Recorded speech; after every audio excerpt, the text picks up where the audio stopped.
Recording is in progress.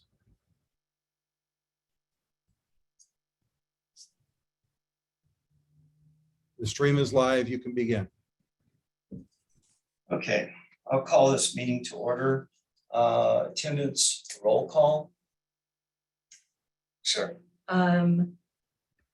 Michael Reeves, Here. Michelle Harvey, Here. Barbara Gaines, here, Michael Adams, Here. and Steve Buffalo. Here. Okay, I'm going to move on to the public comments agenda item and read this. Pursuant to board policy number 2350, public comment may be limited to 3 minutes per person or 30 minutes per topic. All speakers who would like to comment regarding a matter on the meeting agenda must submit a public comment card to the board president or recording secretary prior to the point in the meeting at which the agenda item is called. All speakers who would like to comment regarding a matter not on the meeting agenda must submit a public comment card to the board president or recording secretary prior to the point in the meeting for open forum on non-agenda items. Public comment cards are available in the back of the boardroom. In this case, Online. they're available online. I'm going to have our attorney add something to that. Sure. Good morning, everyone. Today is a special board meeting, and board members and members of the public be reminded that at a special board meeting, members can only discuss the business that was stated in the notification for the meeting. No other business may be transacted. Okay, so now we have pledge of allegiance. Ms. Gaines, will you lead us in that?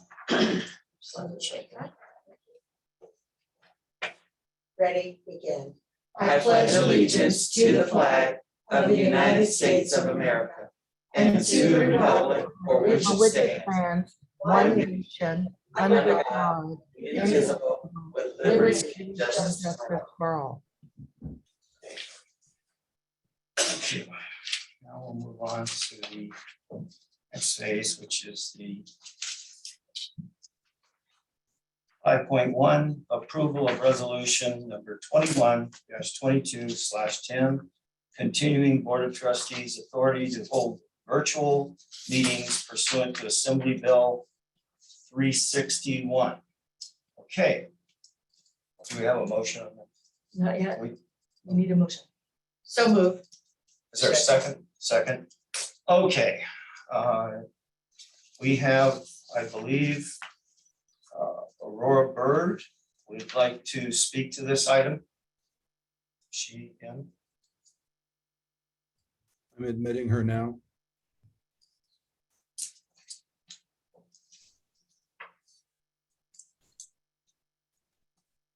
Good morning, Aurora. Can you hear us?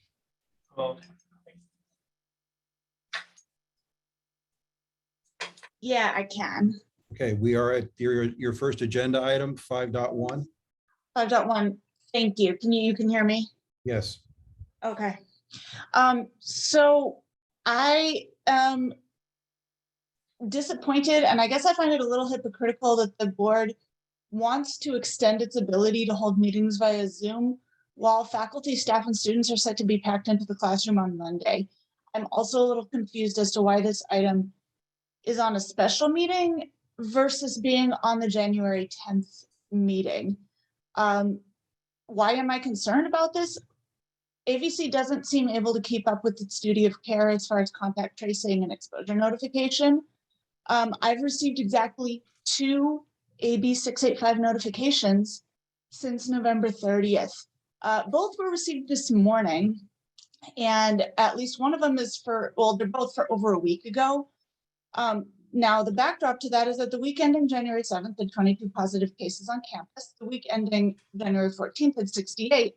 And I'm very confused and find it a little preposterous that there's only been 2 exposures, because I'm 100% certain that faculty members have been exposed on campus and have tested positive after being on campus.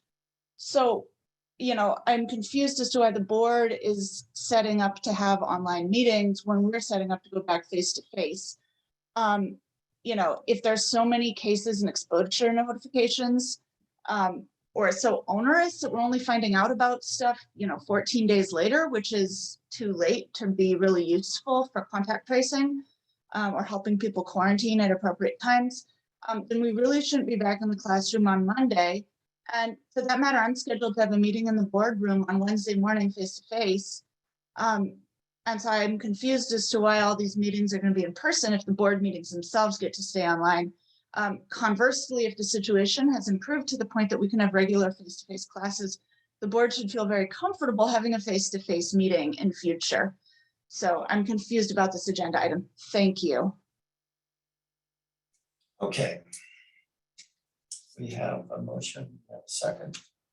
And any discussion? Okay. All in favor? What are Aye. you voting for The on the agenda? approval of the resolution. Okay. We're approving the resolution. So, all in favor? Aye. Okay. Did we have Michelle comment on that? You're muted. That's why you didn't hear me. Excuse me. Did not hear you. And I noticed that right off the bat. Yes, Okay. hi. Okay. Approval of the meeting agenda, 6.1. Do we have a motion? So move. Is there a second? Second. Okay. We also have Ms. Bird would also like to comment on this. I'll bring So- it back in just a sec.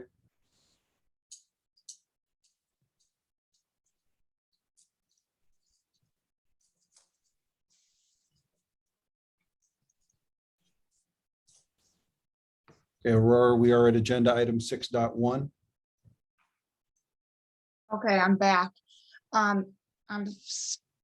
Feel you're probably going to be sick of hearing from me. But the items on this agenda represent poor planning on the part of the administration, the lack of notice to the campus, and deliberate choice to hold this meeting when most campus constituents are in work or class, with including those directly affected by some items on the agenda, is a deliberate affront to the campus community. This is an assault on transparency. This is extremely disappointing. It's almost as if the board and president are afraid to hear from constituents. In particular, the items 7.1 and 7.2 should not be on this agenda. They should be held for a full meeting with full notice, the full 72-hour notice as provided by the Brown Act. I urge you not to approve this agenda as it currently stands and to hold either this meeting altogether or at the very least items 7.1 and 7.2 for the next regularly scheduled meeting. Thank you. Any board comments? Hearing none. We have a motion and a second. All in favor? Aye. Any opposed? Passes 5-0. Okay, at this point in time, we're going to move to item 7, which is closed session. Okay, is that correct? Right, and you have one of the same speaker would like to address that, maybe to address it before we go to closed session. Okay, so do we want to take all of these before we adjourn the closed session? Right, they all go before we. It's Okay. Just So we confirming, will, confirming we're going to work through both agenda item 7.1 and 7.2 speakers before you go to closed session. yes, we'll start with Aurora and then, or actually, she's got 7.1. Well, and you can, Mr. President, it's your prerogative or the board's prerogative to allow her to deal with both at one time and then as opposed to. Okay. If is Aurora in? She is. If you can deal with both of your items at the same time, Sorry, let me, 7.1 and she's- 7.2. I'm sorry, Steve, she's in, excuse me, in the waiting room. One moment. Okay.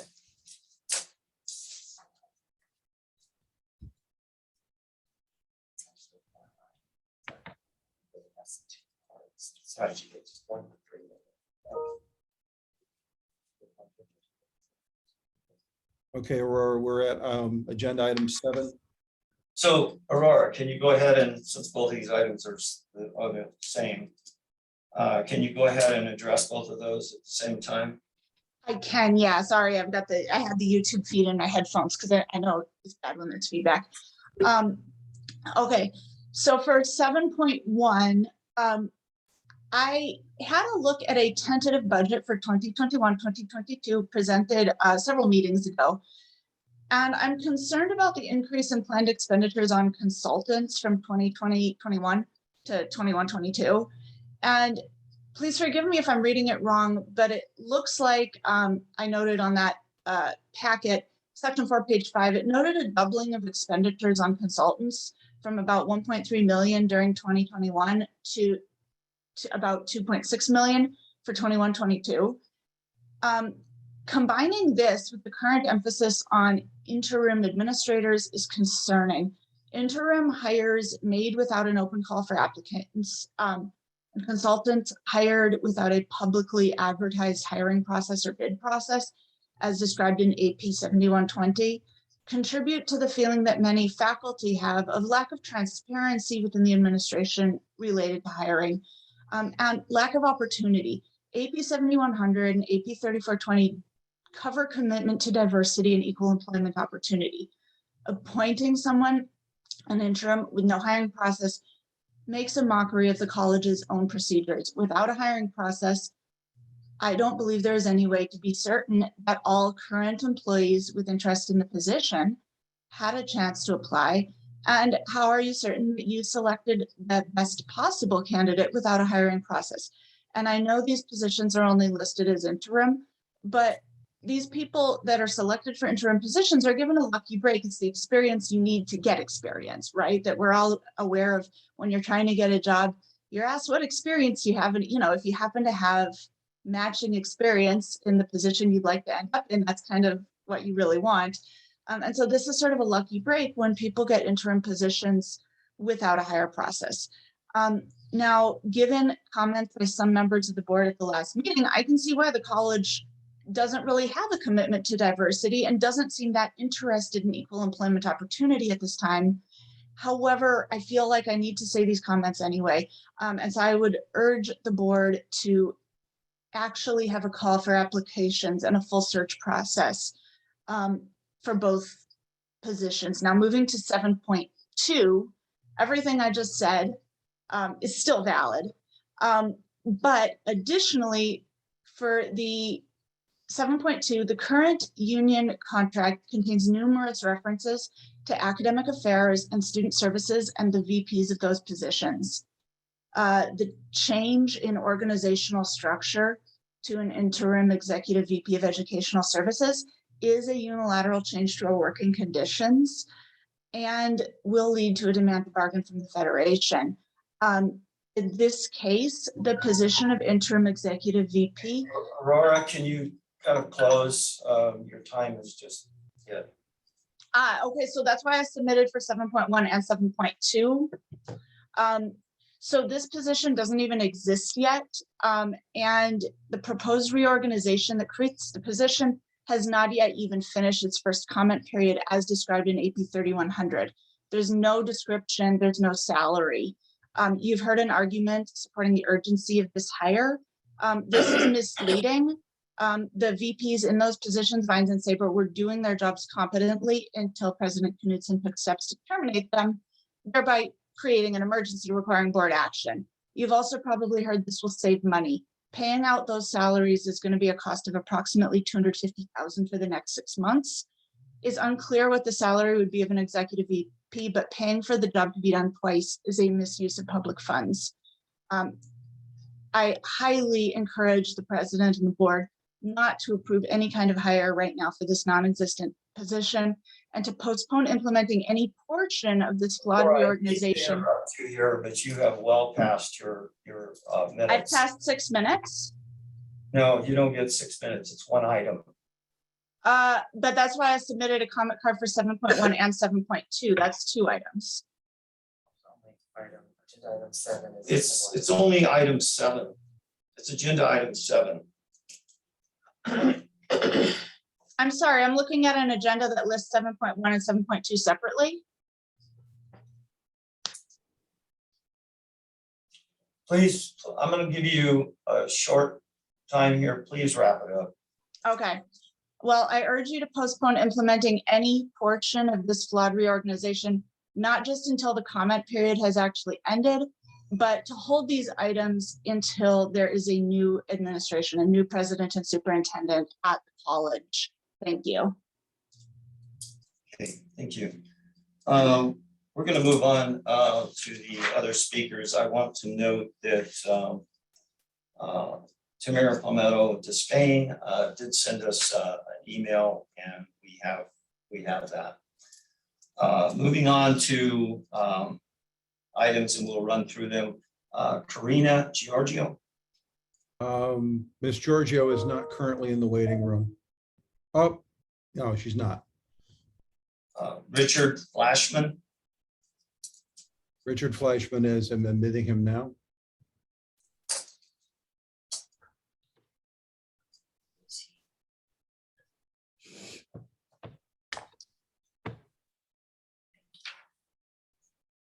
Rich, you're muted.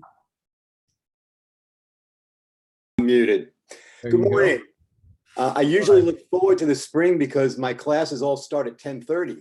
So I get to sleep a little later, but this was an important event to show up to. In 2000, I should start by introducing myself. I'm a tenured professor of accounting at Antelope Valley College. I've been here for 11 years. I got approval from you in 2019 to institute an IRS tax program to prepare tax returns for low and middle income people on campus. And I started that process in July.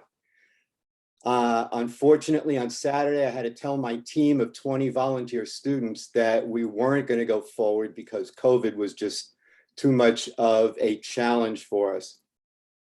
After telling my students we were canceling the program, I sat down and wrote each one of the board members an email. I don't know if you've gotten to it yet. I know we all get like 50 or 100 emails a day, so it's sometimes difficult to keep up.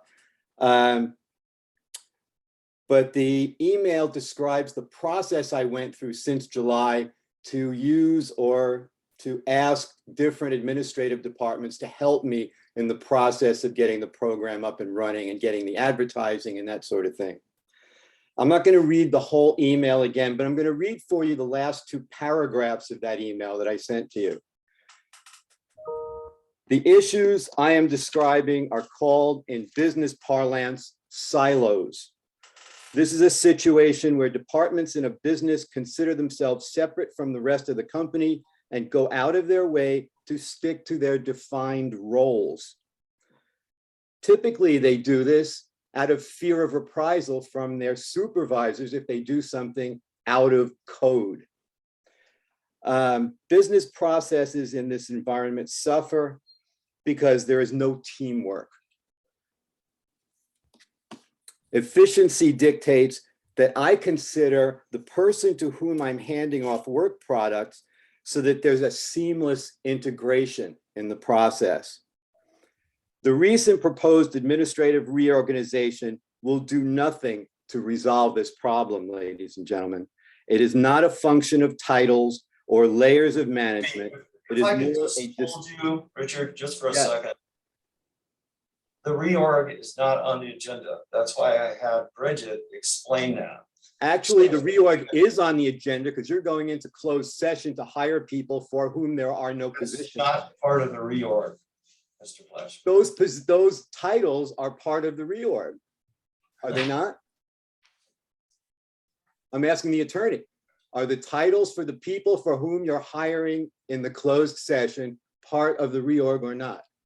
They're not a part of the reorg. The college is in a position at this point where there are, there's work to be done, and we need to have people in place in order to do that work. So why aren't we hiring people then to take the positions that exist? Mr. We have Fleischman? existing positions, the vice president of academic service. Can we go ahead and affairs. mute him? Mr. Flashman, either listen to what she says or we'll have to mute you. And I don't want to do that. Okay? Listen to what you say. Can we bring you back and you can listen? Mr. Fleischman, it's not a debate. You asked the question, give me the opportunity to respond. Whether you agree or not is a whole different issue. You have 3 minutes as a member of the public to speak, but it's not to engage or debate, because as the president said, the reorg is not on the agenda today. So if I can be allowed to finish, I will again explain that the college is in a position at this point where there are positions that are not currently, the work is not being done in those positions. Therefore, the board has a need to put folks in place in order to do those jobs at this point in time. At a later date, these positions or these individuals may be a part, the positions will appear on the reorg, but they're not a part of this agenda today. How much time do I have left? You have 32 seconds, sir. Okay, I'd just like to say that what you're doing here with these positions is the same thing that was done with the calendar change. The calendar was changed against contract policy before it was even decided whether or not it could be done, and then it became policy. So you're doing the same thing here. Thank you very much for your time. Okay, next speaker, Kenneth Schaefer. One moment.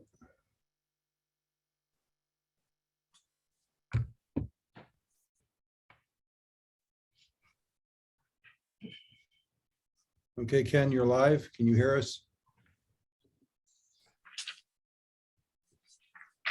You are muted. There you go. Hi, my name is Dr. Ken Schaefer. I'm a history professor. I've been here for 14 years. I appreciate the time to speak this morning. I wanted to let you know that I have class in an hour, so this is a little bit pressing for me. But I want to tell some concerns of mine. When I heard the news of this place on administrative leave for Isabel Saber and Dr. Vines, I was quite shocked, wondering what could have happened. Well, that wasn't the case at all, as it has come to be that this is part of this plan that's already in process, whether you want to admit it or not. Now, on the 10th, you had your last board meeting. Nothing was mentioned about any large reorganization by the president. At that time, on the 10th, you also limited public comments to 3 minutes each. Very timely, if I might add. Okay, so here we are, just 4 days away from when we can really open this up and have a supposed public comments on the entire reorganization, when we're already going to implement part of that today. And let's be honest, this is what's going on. I don't know if you saw the AP press this morning, this front page story. And the president has already said the reorganization will go through as according to AP 3100. In other words, it's a done deal. Okay, so that's what's happening. Let's stop playing the game of the emperor with no clothes on. The emperor does have clothes on, and that's what we're implementing, moving towards hiring 2 individuals as part of this reorganization. Why? So I would think, his comment in the paper that this reorganization will go through, you should find shocking to yourselves that, wow, he's already counting on the fact that it's a done deal. You should take that personally and not feel good about it. So why bother with the rest of this? Let's go through the rest of this without any public process. What we should do is allow for the incoming president to make his or her own changes as they see fit. This college belongs to the community. And I am proud to be part of it, but we need to do this with careful steps and thoughts, not Please rushing wrap to up. it. It's your time, okay? I implore you not to make this decision. This is going too fast. And we need to take some time before we rush into things. Thank you. Thank you for your comments. Next up is Pamela Ford.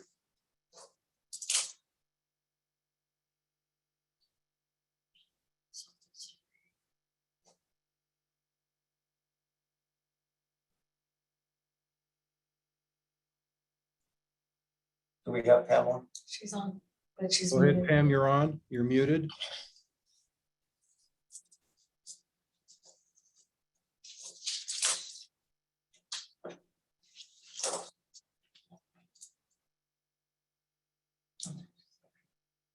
There you go.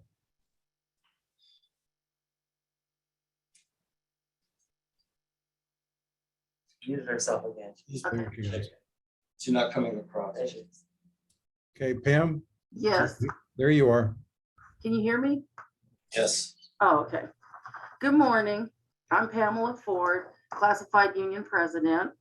And the reason why I'm speaking to you this morning is on item 7.2, the interim executive vice president of educational services. And I'm just a little bit confused because I have the reorganization right here in front of me.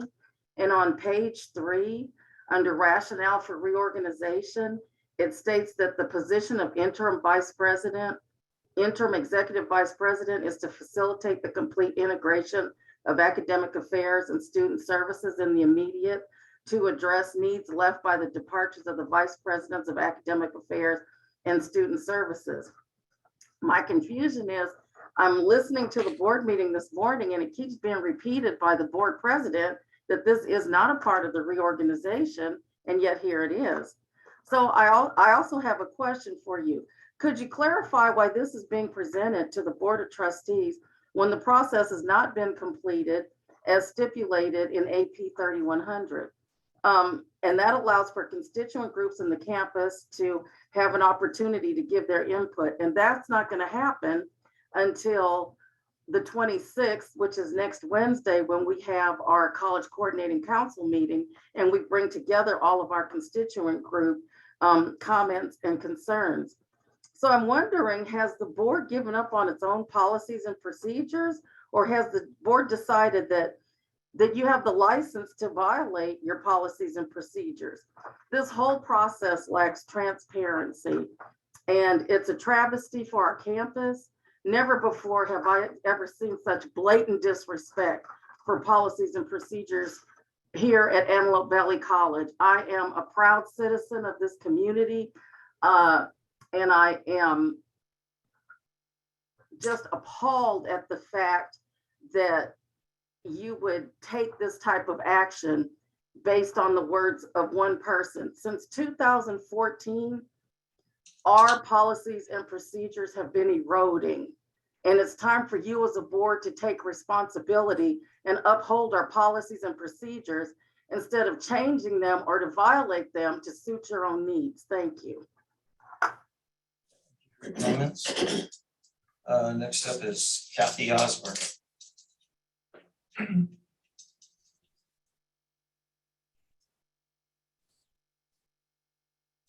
Coming in now. Kathy, you're live and muted.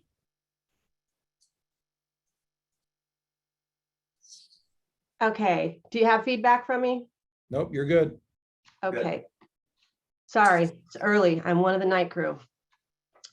ABC is holding this emergency board meeting to deal with the emergency created by the stunningly poor decisions made by our current administration and this taxpayer-elected Board of Trustees. Firing 2 vice presidents 6 months prior to the planned departure of the current president is unconscionable. This board has created chaos for Antelope Valley College and should be held accountable by the taxpayers of our area, the Chancellor's Office, and the ACCJC. When our new president begins his or her tenure this summer, the new president should be the one to initiate any reorganization as they see fit. There is absolutely no logical, valid reason for this reorganization at this time. By appointing an executive vice president, the board is violating AP 3100. The executive vice president position does not even exist and is subject to the processes required by AP 3100. This board has made it clear that input from campus constituents is not valued nor wanted, and they do not have to follow the APs. The term Vice President of Academic Affairs is found 15 times in our CBA. The Office of Academic Affairs is found 5 times. The Vice President of Student Services is mentioned 6 times. The actions of this board to eliminate the Vice President of Academic Affairs and the Vice President of Student Services appears to be a violation of the faculty collective bargaining agreement. Why does this administration and this taxpayer-elected Board of Trustees believe that they can do anything they want without any repercussions? This reorganization needs to be stopped immediately. Both of our vice presidents should be immediately reinstated, and the board needs to put an end to the chaos and seek to reestablish a work environment of trust and transparency, both of which are sorely lacking in Antelope Valley College. We are dealing with unforeseen chaos created by the COVID pandemic. Why on earth is this administration and Board of Trustees making a horrible situation even worse by undertaking an unnecessary, illogical reorganization in the middle of a pandemic? We need stability and strong leadership, both of which faculty had with Vice President Schaefer. I urge this Board of Trustees to do the right thing, the legal thing, and the moral thing, and to stop this reorganization immediately. Thank you. Thank you, Kathy. Moving on to, Next I have on the list is Cindy Hendricks. is Karina on yet? Or she is? No, Ms. Gorgie has not joined the, Okay, so we'll move on to Cindy Hendricks. okay.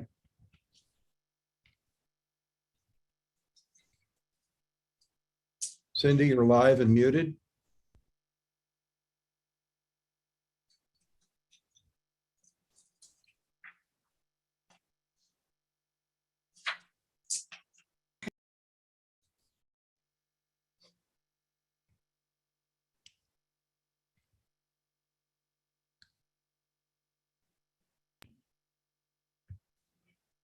Okay, there we go. There Sorry you about go. that. Good morning, I'm Dr. Cindy Hendricks, math faculty. I would like to express my concern regarding the hiring of the new VP, executive VP. We're hiring for a new position that has not even been approved. The end of the comment period for the reorganization has yet to be reached, yet there is a rush to hire an interim person for a newly created position. And to add insult to injury, this meeting was called barely 24 hours in advance and at a time when many faculty have class. If an emergency meeting had to be called, why couldn't it have been at night? Maybe on a Monday night like a normal board meeting so that more faculty could attend. Once again, positions are being created and people are being hired without going through the appropriate and approved processes. There would be no need for this emergency hire. Emergency is in quotes, if the vice presidents of student services and academic affairs had not been placed on administrative leave. While I don't know the exact cost to put someone in this unnecessary position, it will be significant.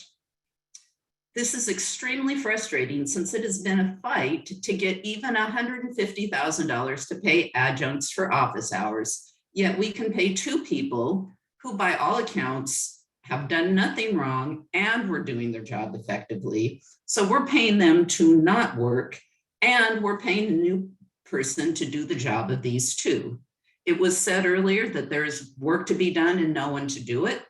That's because the 2 people that were doing it were placed on leave. I ask you, the Board of Trustees, to do your job and look out for the best interest of the taxpayers and the school. It is not too late to have Isabel Saber and Aaron Vines return to complete their contracts and do the jobs they were hired to do. The only emergency reason for this meeting and this hire is one created by the president. Please, let's stop this madness. Thank you. Thank you for your comments. Van Ryder. Van is not currently in the waiting room. Okay. Next on the list that is in the waiting room is Tito Garcia. Tino Garcia then.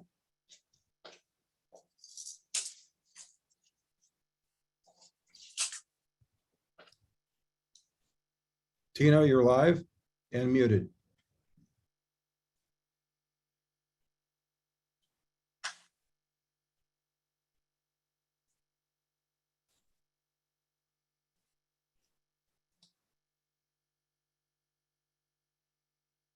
Tino, can you hear me?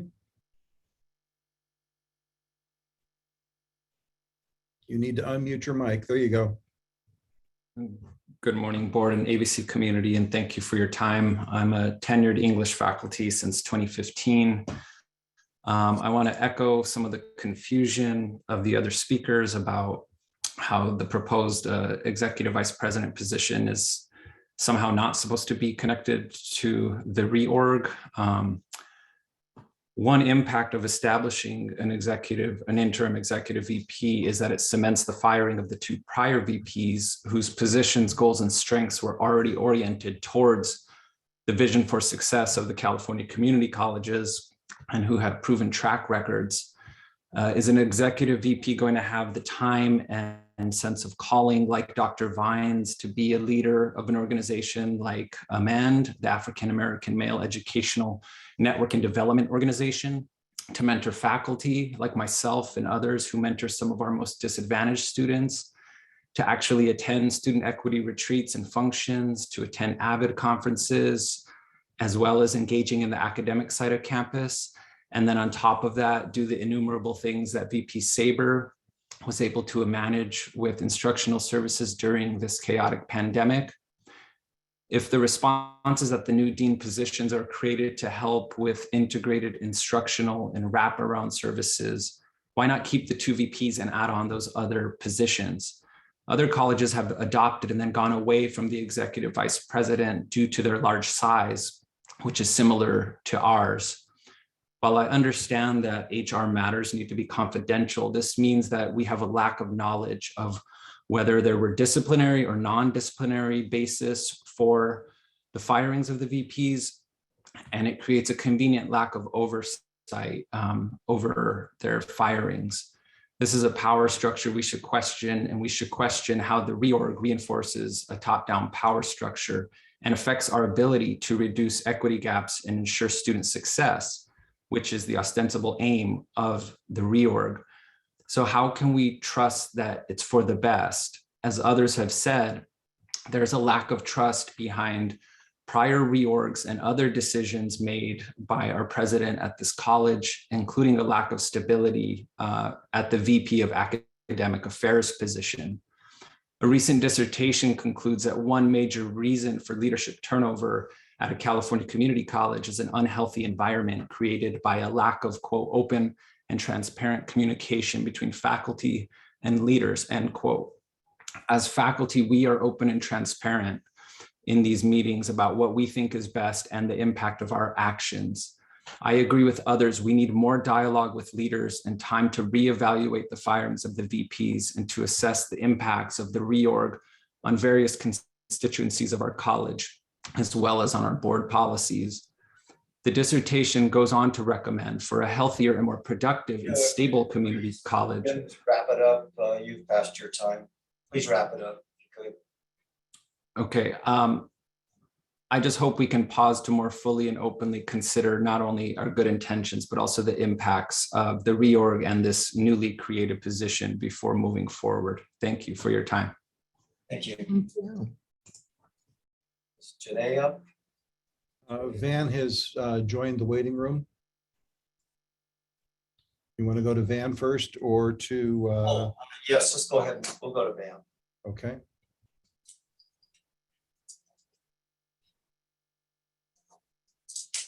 Van, your audio is connected. You're muted.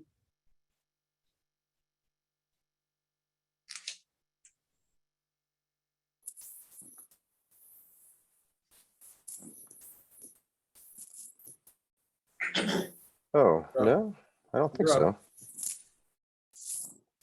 up. Can you hear me? Yes. Yes.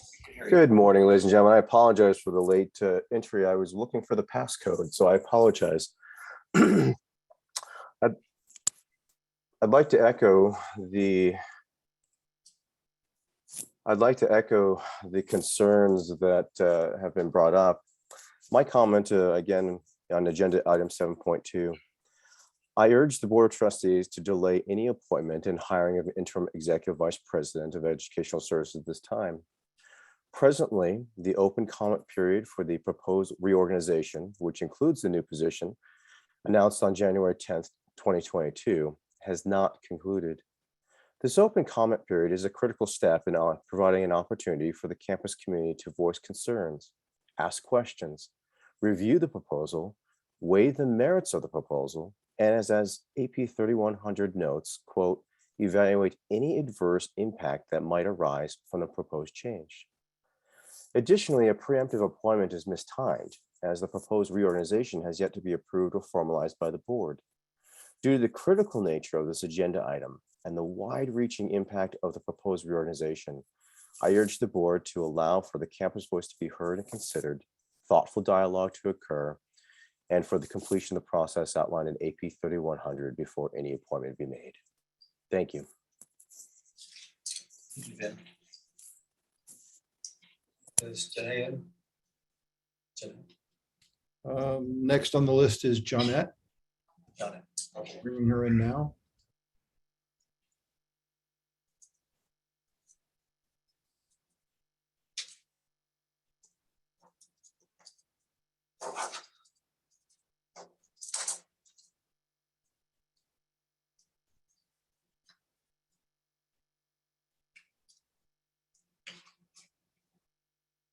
Are we there? There she goes. Johnette, can you hear us? You're live.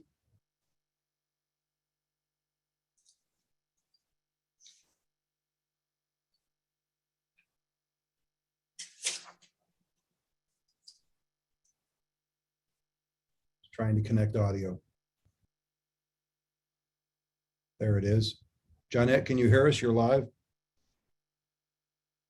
How about that? You're Is that good. better? Okay, thank you. Good morning. I am Janet Layton. I'm sorry? You're live. Yes, Go I ahead. can. My name is Janet Layton. Oh dear. I think you may have YouTube on a lag behind you.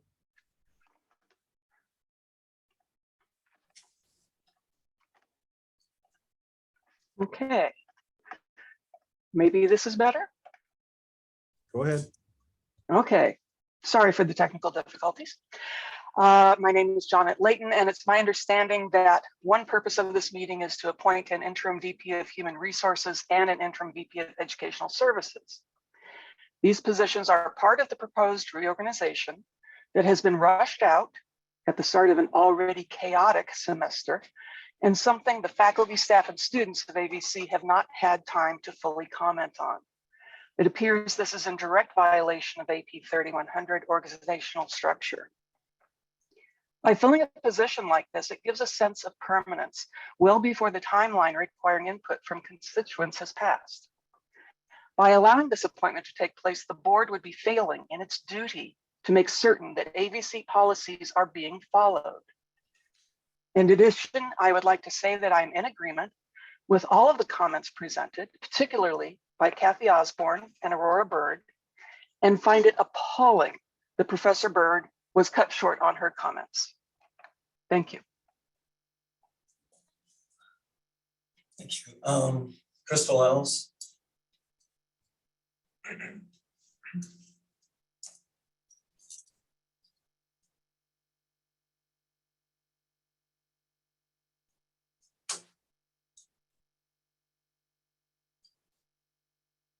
Do we have Crystal? Crystal, waiting for Crystal's audio to connect.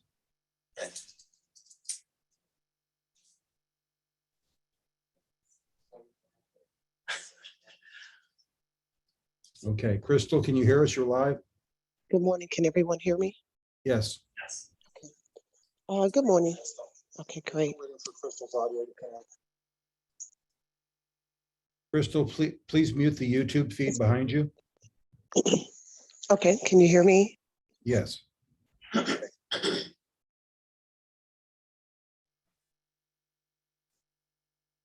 Okay, my name is Crystal Ellis, and I have been working at AVC for 21 years.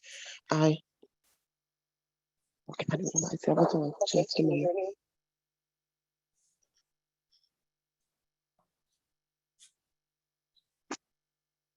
Okay, is that better? Yes, go ahead. Again, my name is Crystal Ellis, and I have been working at AVC for 21 years. I've worked in the senior assistant to the vice president of human resources, academic affairs, the president, and currently the vice president of student services office.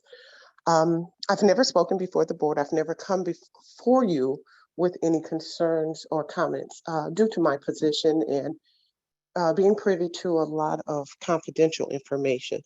But unfortunately, this is a time I feel that it is totally necessary to speak.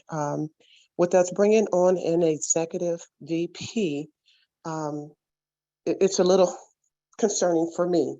And as so many others have commented, in the past 8 years, we've had more administrators terminated in the history of Antelope Valley College. And I can openly say that because of the positions I've worked in. I know that information. Some were justified, some were not. Dr. Fines, of course, was not justified.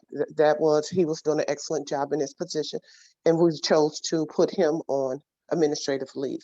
As a couple of the others mentioned, that's money that's coming out of the district because we're now going to put someone else while we're still paying the 2 VPs who were doing an excellent job. My concern also is the fact that we continuously disregard policies. I know it's been mentioned that this is not a disregard of policy. You can actually do what's happening now, what current administration is doing based on a reorg. We keep using that as a reason to do what we want to do, and it's not right. This has been proven with the PERB. When we violated the policy then, that's why we're in the position we're in. That affected us financially. I know the board that what happens at AVC doesn't impact you personally, but it does impact us personally. Every single day, we have to come to work and deal with these issues. And putting in an executive VP that may not have the experience, that may not even have the required education, doesn't meet the minimum cost, because in the past we've done that. A lot of the positions that have come forward, no one has met, well, I won't say no one, a lot of people have not met the minimum cost, but they've been placed in positions. We need to, I beg of the board to think about this. Think about what we're doing. We're putting people in positions without having the opportunity for others to apply. We advertise equal opportunity. Equal opportunity doesn't mean because you're white, because you're Black, because you're Hispanic. It means equal. It doesn't matter who you are, as long as you meet the minimum clause and you have the education, you should be able to apply for the positions. Thank you very much for hearing me. Thank you, Crystal. Okay, I believe that's all the speakers. Is that correct? We have nobody left who's come in late. I have nobody remaining on the list, no. Okay, so we will go ahead and move to adjourn to closed session. Okay, thank you for your input. I will be placing board members and the president and others into a breakout room momentarily.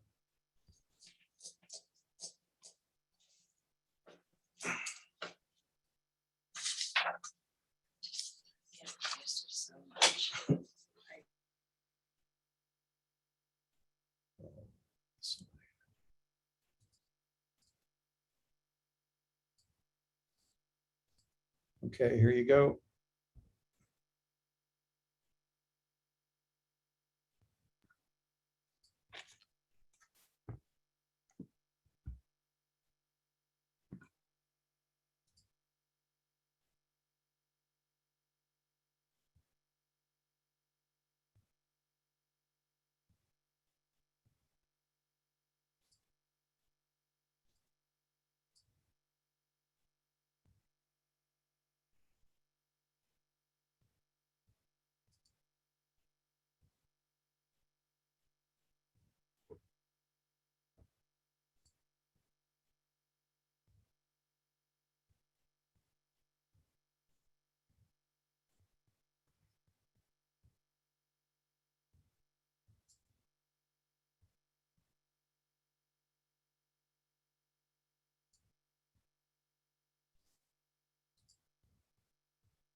Okay, folks, we're all back. I have someone who had wanted to speak who was absent earlier, Karina Gorgi. Do you wish to deal with that now? What should I tell her? You're muted in 140.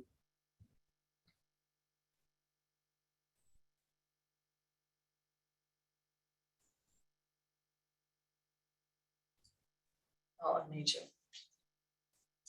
Do I need to state that? I'm sorry, I didn't hear that response. Go ahead. Yes, no, we're past that point. That was earlier in the meeting and. Okay, I'll leave that note.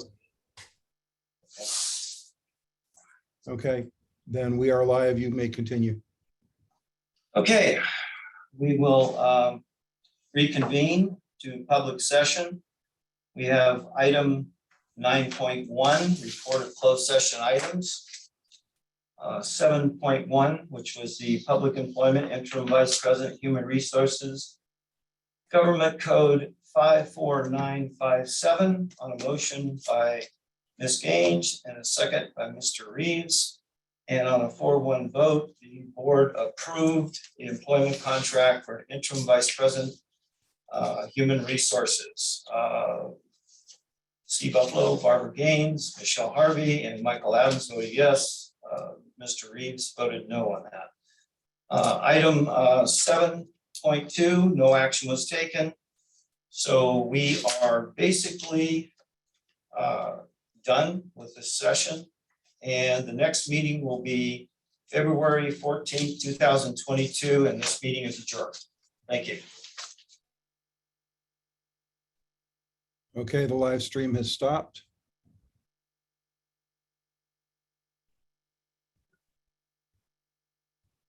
I'm waiting for the lag to catch up with it to turn it off on YouTube.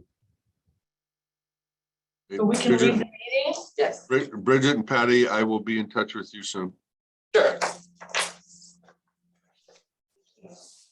Yep. Bye, y'all. Bye, Dave. Okay, Bye, Michael. bye all.